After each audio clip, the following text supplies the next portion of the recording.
If you see patients from the acute clinic coming here, they are really fatigued, very limited in their physical activities.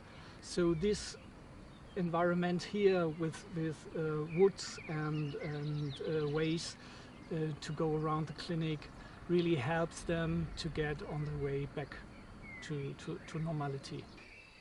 That was Dr. Mark Spielmans, the medical director of Clinic Wald in the beautiful Swiss Alps.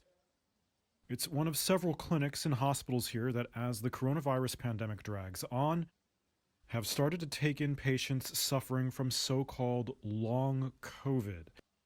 The condition that some COVID patients suffer, where the effects of the disease, both physical and mental, can drag long after most others recover. These posh mountain rehab facilities have long catered to the rich and famous for other conditions, but it's now hoped that with the sunshine, fresh air, and peace and quiet, that they can help the path to recovery for long COVID in a way that regular outpatient care cannot.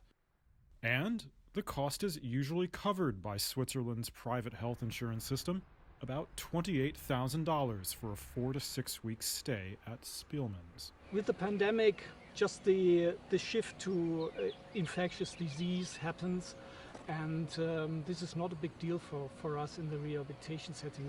We have patients with acute diseases coming from intensive care units directly in the rehabilitation, since acute hospitals don't manage them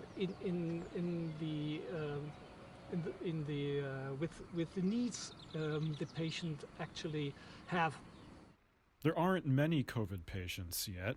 Dr. Spielmans says only a handful of his 158 beds are booked for it, but the numbers seem to be rising. Another clinic on the Italian side of the Alps says it's cared for about 100. At the Hochgebirgs clinic, we met a Swiss Army officer who checked in. I got infected last year in autumn. Long COVID, he says, is debilitating. The main stuff was really the head. So COVID took a little part of my lung and a big part of my brain. The symptoms was mainly, we call it brain fog. Okay. I was not capable to read anything, not even watching TV.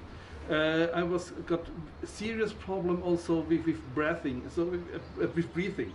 Walking upstairs 2 levels, completely down.